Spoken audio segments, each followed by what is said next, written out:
Three giant fish species just made an incredible comeback in U.S. rivers, and what happened to the Asian carp next amazed scientists.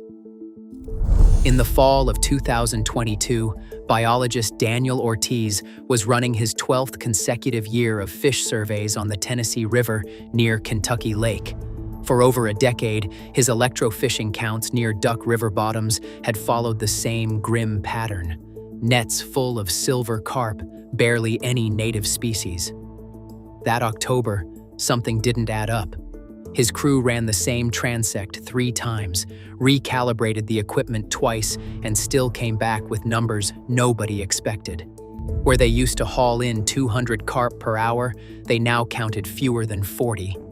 Ortiz assumed it was a fluke of the season. It wasn't.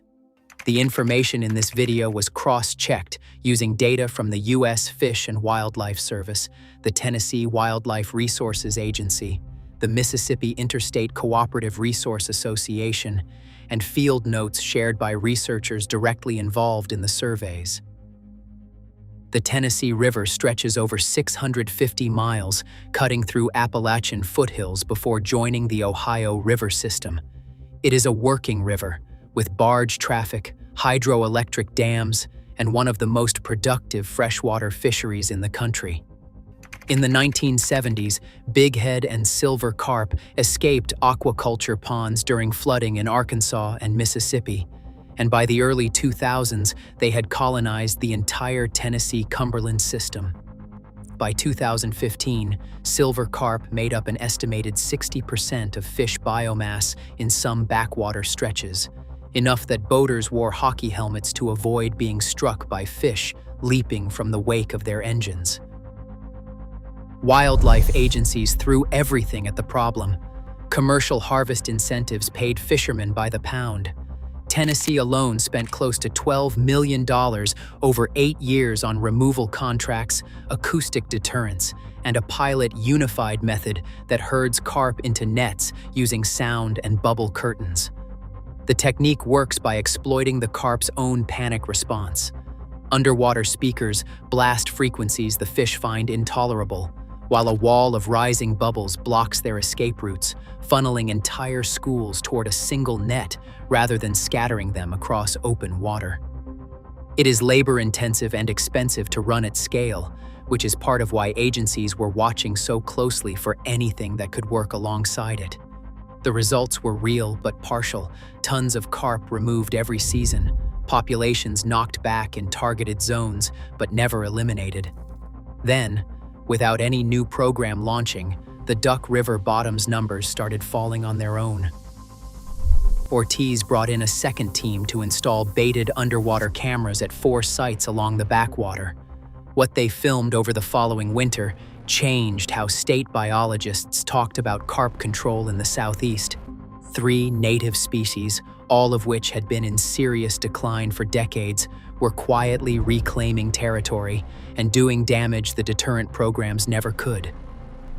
The first was the alligator gar's smaller cousin, the short-nosed gar, but the real standout was its larger relative already established downstream, the paddlefish.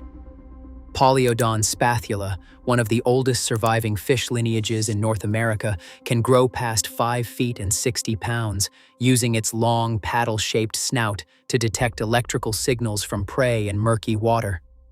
Paddlefish had crashed across Tennessee in the mid-20th century due to dam construction blocking spawning migration and decades of poaching for caviar, a black market trade that got so severe in the 1980s and the 1990s that Tennessee wardens ran undercover sting operations targeting roe traffickers along the river.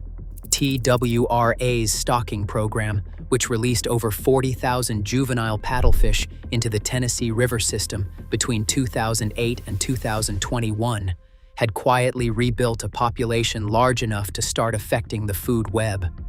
Paddlefish don't eat adult carp, they filter feed on zooplankton, but stomach content studies from Middle Tennessee State University found paddlefish now compete directly with juvenile silver carp for the same food source, which researchers believe is suppressing carp recruitment before fish reach adulthood.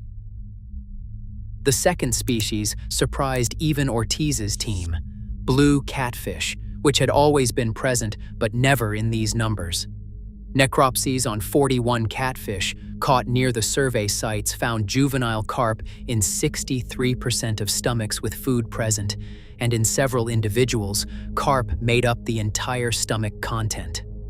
Some of the larger catfish examined had multiple carp in different stages of digestion in a single stomach, suggesting repeated feeding on carp schools rather than one-off encounters.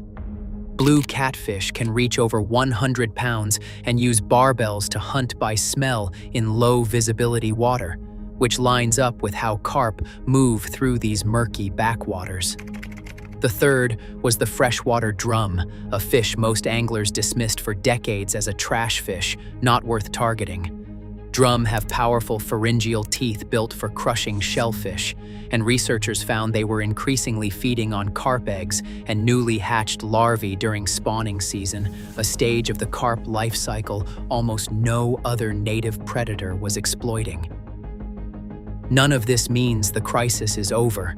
A 2023 review from the Mississippi Interstate Cooperative Resource Association was careful to note there is still no direct evidence that predation alone caused the population decline in the Duck River bottoms. Removal fishing and the acoustic deterrent program were both still active in the same period, and the effects are likely combined. To sort out how much credit belongs to the fish versus the equipment, researchers have proposed a multi-year tagging study that would track individual paddlefish, catfish, and drum against carp egg and larval counts at the same sites, season over season, to see whether predator numbers and carp recruitment actually move together or just happen to shift at the same time. Scientists are cautious for good reason. Silver carp remain abundant just a few miles downstream, and a single female can release over 1 million eggs in one spawning season. Interestingly, a similar story is unfolding on the other side of the world. In Iran's Anzali wetland, invasive silver carp introduced decades ago for algae control have recently seen local declines that biologists there link partly to a resurgence of native pike perch, a predator that had nearly disappeared due to habitat degradation. Different continent, different species, same underlying pattern. When native predators recover, invasive fish lose ground even without a single new program targeting them directly.